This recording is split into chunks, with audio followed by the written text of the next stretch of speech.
केदारनाथ को क्यों कहते हैं जागृत महादेव, ये कहानी आपके रोंगटे खड़ा कर देंगे। एक बार एक शिव भक्त अपने गांव से केदारनाथ धाम की यात्रा पर निकला। पहले यातायात की सुविधाएं तो थी नहीं, तो पैदल ही निकल पड़ा। रास्ते में जो भी मिलता केदारनाथ का मार्ग पूछ लेता, मन में भगवान शिव का ध्यान करते रहता। चलते चलते उसको महीनों बीत गए। आखिरकार एक दिन केदारनाथ धाम पहुंच ही गया। केदारनाथ में मंदिर के द्वार 6 महीने खुलते हैं और 6 महीने बंद रहते हैं। वह उस समय पहुंचा जब केदारनाथ के कवाड़ बंद हो गए थे। पंडित जी को उसने बताया वह बहुत दूर से कई महीनों की यात्रा करके यहाँ आया है। पंडित जी से बहुत प्रार्थना की, कृपा करके दरवाजे खोलकर प्रभु के दर्शन करवा दीजिए। लेकिन वहाँ का तो नियम है, एक बार कवाड़ बंद तो बंद, और नियम तो नियम होता है। वो बहुत रोया, बार बार भगवान शिव को याद किया कि प्रभु बस एक बार दर्शन करा दो। वो प्रार्थना कर रहा था सभी से, लेकिन किसी ने नहीं सुनी। भला वो नियम को कैसे तोड़ सकते थे। फिर पंडित जी बोले, कवाड़ खोलना तो नहीं हो सकता है, आप 6 महीने के बाद आना। 6 महीने बाद यहाँ के दरवाजे खुलेंगे। यहाँ 6 महीने बर्फ और ठंड पड़ती है। और सभी जन वहाँ से चले गए। वो वही रोता रहा। रोते रोते रात हो गई, चारों तरफ अंधेरा हो गया, लेकिन उसे विश्वास था अपने शिव पर कि वो जरूर कृपा करेंगे। वक्त बीतते गया और उसे भूख और प्यास भी लगने लगी। भूख और प्यास से वो व्याकुल होने लगा।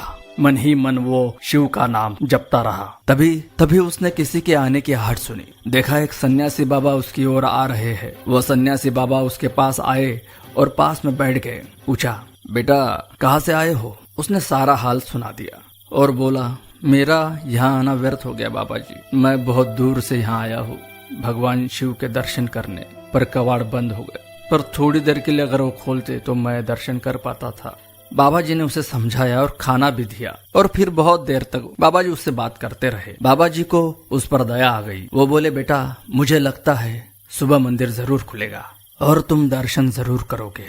बातों बातों में इस भक्त को न जाने कब नींद आ गई। सूर्य के मध्यम प्रकाश के साथ भक्त की आंखें खुल गई। उसने इधर उधर बाबा को देखा, किंतु वो कहीं नहीं थे। इससे पहले कि वो कुछ समझ पाता, उसने देखा पंडित जी आ रहे हैं अपनी पूरी मंडली के साथ। उसने पंडित को प्रणाम किया और बोला, कल आपने तो कहा था कि मंदिर 6 महीने बाद खुलेगा और इस बीच कोई नहीं आएगा यहाँ, लेकिन आप तो सुबह ही आ गए। पंडित जी ने उसे गौर से देखा, पहचानने की कोशिश की और पूछा, तुम वही हो जो मंदिर का द्वार बंद होने पर आए थे, जो मुझे मिले थे? 6 महीने होते वापस आ गए? उस आदमी ने आश्चर्य से देखा और कहा, नहीं मैं तो कहीं नहीं गया। कल ही तो आप मिले थे और रात में मैं यही सो गया था, मैं कहीं नहीं गया। पंडित जी के आश्चर्य का ठिकाना नहीं रहा। उन्होंने कहा, लेकिन मैं तो 6 महीने पहले मंदिर बंद करके गया था और आज 6 महीने बाद आया हूँ। तुम 6 महीने तक यहाँ पर जिंदा कैसे रह सकते हो? पंडित जी और सारी मंडली हैरान थी। इतनी सर्दी में एक अकेला व्यक्ति कैसे 6 महीने तक जिंदा रह सकता है? तब उस भक्त ने उनको सन्यासी बाबा के मिलने की और उसके साथ की गई सारी बातें बता दी कि एक सन्यासी आया था, लंबा था, बड़ी बड़ी जटाएं, एक हाथ में त्रिशूल और एक हाथ में डमरू लिए, मृगशाला पहने हुआ था। ये सब सुन के पंडित जी की आंखों में पानी आ गया और फिर पंडित जी और सब लोग उसके चरणों में गिर गए। बोले, हमने तो जिंदगी लगा दी किंतु प्रभु के दर्शन न पा सके। सच्चे भक्त हो तुमने तो साक्षात भगवान शिव के दर्शन किए हैं। उन्होंने ही अपनी योग माया से तुम्हारे 6 महीने को एक रात में परिवर्तित कर दिया, कालखंड को छोटा कर दिया।